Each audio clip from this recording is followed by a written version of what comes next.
Hey everyone, welcome to Legal Best Talk. അങ്ങനെ 2025 internal exam ഇംഗ്ലീഷിൻ്റെ സ്ട്രക്ചറും marking സ്കീമും നിങ്ങൾക്ക് ഞാൻ പറഞ്ഞു തരാനായിട്ടാണ്. എക്സാമിന് ബെറ്ററായി പ്രിപ്പയർ ചെയ്യാൻ ഈ വീഡിയോ നിങ്ങൾക്ക് ഹെൽപ്ഫുൾ ആയിരിക്കും. So let start. ഫസ്റ്റ് സെക്ഷനാണ് പാർട്ട് എ. പ്രിപ്പോസിഷൻ നിന്നുള്ള 10 ക്വസ്റ്റ്യൻസ് ഉണ്ട്. ഓരോ ക്വസ്റ്റ്യനും 1 മാർക്കാണ്. ആകെ 10 മാർക്കാണ്. ഈ 10 ക്വസ്റ്റ്യൻസ് കമ്പൽസറി ആയി അറ്റംപ്റ്റ് ചെയ്യണം. പ്രിപ്പോസിഷൻ പറ്റി നന്നായി പ്രാക്ടീസ് ചെയ്താൽ ഫുൾ മാർക്ക് നമുക്ക് ഈസി ആയിട്ട് നേടാം.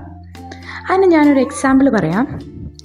He is good dash maths എന്ന ക്വസ്റ്റ്യനിൽ ആൻസർ വരുന്നത് അറ്റാണ്. He is good at maths. So ഗ്രാമറിൻ്റെ ബേസിക്സ് ഒക്കെ ഒന്ന് റിവൈസ് ചെയ്ത് കഴിഞ്ഞാൽ ഇത് നമുക്ക് വളരെ ഈസി ആയിട്ട് സ്കോർ ചെയ്യാൻ പറ്റുന്നേ ഉള്ളൂ. അടുത്തതാണ് പാർട്ട് ബി. ഇവിടെ 2 essay ക്വസ്റ്റ്യൻസ് ഉണ്ട്. അതിലൊരു essay ക്വസ്റ്റ്യൻ ചൂസ് ചെയ്ത് ഡീറ്റെയിൽ ആയിട്ട് essay എഴുതണം. ഈ എസ്സേന് 10 മാർക്കാണ്. സോ തോട്ട്സ് ക്ലിയർ ആയി പ്രസൻറ്റ് ചെയ്യുക. ഇൻട്രൊഡക്ഷനും ബോഡിയും കൺക്ലൂഷനും എന്നിവയെല്ലാം പ്രോപ്പർലി സ്ട്രക്ചർ ചെയ്യുക.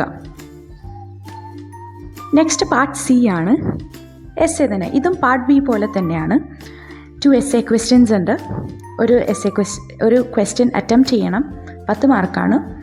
എസ്സേന് പ്രോപ്പർ സ്ട്രക്ചർ ഇമ്പോർട്ടൻസ് ഉണ്ട്. ക്ലാരിറ്റി, ഗ്രാമർ, റെലവൻസ് എൻഷുർ ചെയ്യണം. ഈ എക്സാമിൻ്റെ ടോട്ടൽ മാർക്ക് വരുന്നത് അപ്പോൾ 30 ആണ്. Part A 10 mark, part B 10 mark and part C 10 mark. So summary ചെയ്ത് പറയുമ്പോൾ എക്സാമിന് പ്രിപ്പയർ ചെയ്യാനായിട്ട് ഫസ്റ്റ് പ്രിപ്പോസിഷനാണ്. 10 questions 1 mark each compulsory attempt ആണ്. Essays part B and C ഓരോ സെക്ഷനിലും 1 ക്വസ്റ്റ്യൻ 10 മാർക്ക്. പ്രോപ്പർ പ്ലാനിങ്ങും പ്രാക്ടീസും എക്സാമിന് സ്കോർ ഇമ്പ്രൂവ് ചെയ്യാൻ ഹെൽപ്ഫുൾ ആയിരിക്കും.